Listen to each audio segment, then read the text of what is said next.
आणखीन एक महत्त्वाची अपडेट, भाजपच्या एका उमेदवाराची मुंबई महापालिकेत संधी हुकली आहे। हातात एबी फॉर्म असूनही अर्ज काही भरता आलेला नाहीये।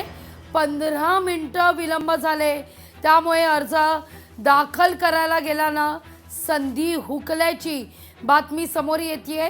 वॉर्ड क्रमांक 212 मध्ये मंदाकिनी खामकर यांची संधी हुकली आहे। अधिक माहिती घेऊया आपले प्रतिनिधी चेतन ननावरे यांच्याकडून। चेतन, आता यावर काय म्हणावं? निश्चितच लागली भाजपमधून विशेष करून आपण राज्यभरात पाहिला असेल, उमेदवारी अर्ज मिळवण्यासाठी वेगवेगळ्या ठिकाणी कार्यकर्ते आक्रमक झालेले होते। मात्र मुंबईमध्ये चक्क 212 नंबर जो वॉर्ड आहे या ठिकाणी भाजपने मंदाकिनी खामकर यांना उमेदवारी अर्ज दिलेला होता। एबी फॉर्मचंही वाटप काल सकाळी 10:30 वाजता दिलेलं होतं।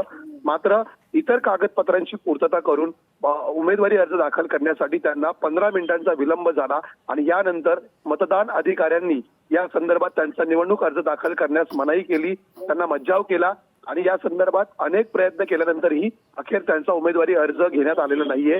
त्यामुळे एबी फॉर्म असूनही आता भाजपला 212 नंबर वॉर्डमध्ये उमेदवार देता आलेला नाहीये। परिणामी या ठिकाणी आता कुठल्या उमेदवाराला भाजप पाठिंबा देणार हेही पाहणं महत्वाचं असणार आहे। मात्र एकीकडे वेगवेगळ्या ठिकाणी भाजपच्या कार्यकर्त्यांनी आंदोलन केल्याचं चित्र पाहत असताना दुसरीकडे फक्त 15 मिनिटाच्या विलंबासाठी एका उमेदवाराची संधी हुकल्याचं पाहायला मिळतंय। निश्चित चेतन, धन्यवाद तुम्ही दिलेल्या सविस्तर माहिती करता।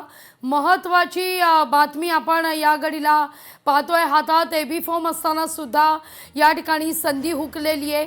इतरही अनेक महत्त्वाच्या घडामोडी। लोकशाही मराठी ऐका, पहा, जागरूक रहा।